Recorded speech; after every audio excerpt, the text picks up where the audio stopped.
ભારતના સૌથી જીવંત સાંસ્કૃતિક રાજ્યમાંનું એક ગણાતું ઓડિશા એક એવી ભૂમિ છે જ્યાં પ્રાચીન પરંપરા, શ્રેષ્ઠ કલા અને કુદરતી સૌંદર્યનો અદ્ભુત સમન્વય જોવા મળે છે. પોતાની શાસ્ત્રીય નૃત્ય પરંપરા અને લોક સંસ્કૃતિથી લઈને સુંદર હસ્તકલા, હાથવણાટ અને અનોખા ભોજન વારસા સુધી ઓડિશા ભારતની સાંસ્કૃતિક વિવિધતા અને ગૌરવનું દર્શન કરાવે છે.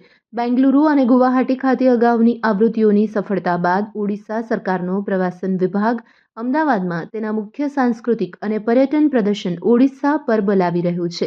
આ પહેલ ઓડિશાના અનુભવ આધારિત પર્યટન, સાંસ્કૃતિક સમૃદ્ધિ અને ક્રિએટિવ પરંપરાઓને સમગ્ર ભારતમાં પ્રેક્ષકો સમક્ષ રજૂ કરવાના હેતુથી વ્યાપક રાષ્ટ્રીય પહોંચનો એક ભાગ છે. પશ્ચિમ ભારતમાં ઓડિશાની ભાવના લાવવા માટે પ્રવાસન વિભાગ, ઓડિયા ભાષા, સાહિત્ય અને સંસ્કૃતિ વિભાગના સહયોગથી અને હાથશાળ કાપડ અને હસ્તકલા વિભાગ, ORMAS ઓડિશા અને મિશન શક્તિની સક્રિય ભાગીદારી સાથે અમદાવાદ ખાતે 21થી 23 માર્ચ સુધી Gujarat university convention and exhibition centre ખાતે ત્રિદિવસીય સાંસ્કૃતિક પ્રદર્શન ઓડિશા પરબનું આયોજન કરાયું છે. આ કાર્યક્રમ અંગે શ્રીમતી પ્રવૃત્તિ પરિદા, માનનીય ડેપ્યુટી ચીફ મિનિસ્ટર ઓફ ઓડિશાએ વધુ માહિતી આપી હતી. આ કાર્યક્રમનો ઉદ્દેશ્ય ઓડિશાની જીવંત પરંપરાઓ, કલાત્મક અભિવ્યક્તિઓ અને પ્રવાસન સંભાવનાઓનો એક અનોખો અનુભવ રજૂ કરવાનો છે, જેમાં સંસ્કૃતિ, ભોજન, હસ્તકલા, હાથવણાટ અને ડેસ્ટિનેશન શોકેસને એક છત નીચે એકસાથે લાવવામાં આવશે. આ કાર્યક્રમનું મુખ્ય આકર્ષણ ઓડિશાના નિષ્ણાત કલાકારો દ્વારા કરવામાં આવતું લાઈવ પ્રદર્શન હશે, જ્યાં મુલાકાતીઓ પરંપરાગત કલાને નજર સામે બનતી જોઈ શકશે. અહીં ખાસ સ્ટોલ્સ પર ઓડિશાના પ્રખ્યાત કાપડ અને હસ્તકલાની વસ્તુ જેમ કે હાથવણાટનું કાપડ અને GI ટેગ ધરાવતી વસ્તુ જોવા મળશે.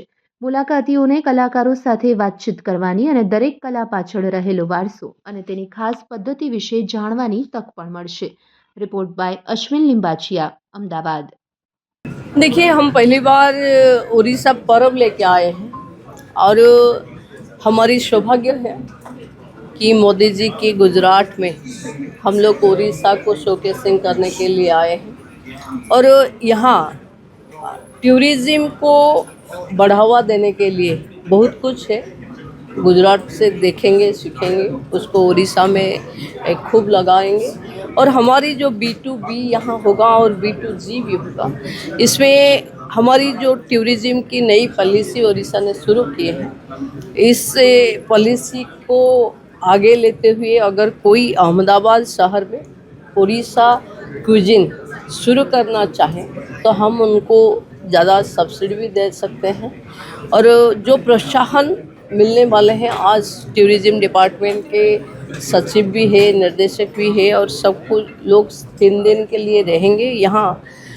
हमारी हैंडलूम्स, हैंडीक्राफ्ट डिपार्टमेंट, कल्चर और सब मिलके हम लोग ये 3 दिन पर्व बना रहे हैं.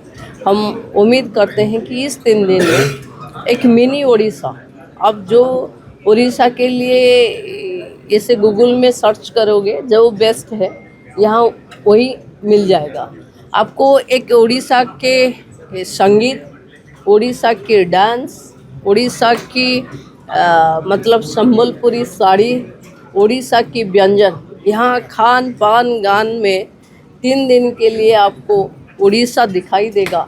इसे उम्मीद के साथ हम उड़ीसा पर्व यहाँ लेके आए. अच्छा, कंपैरेटिवली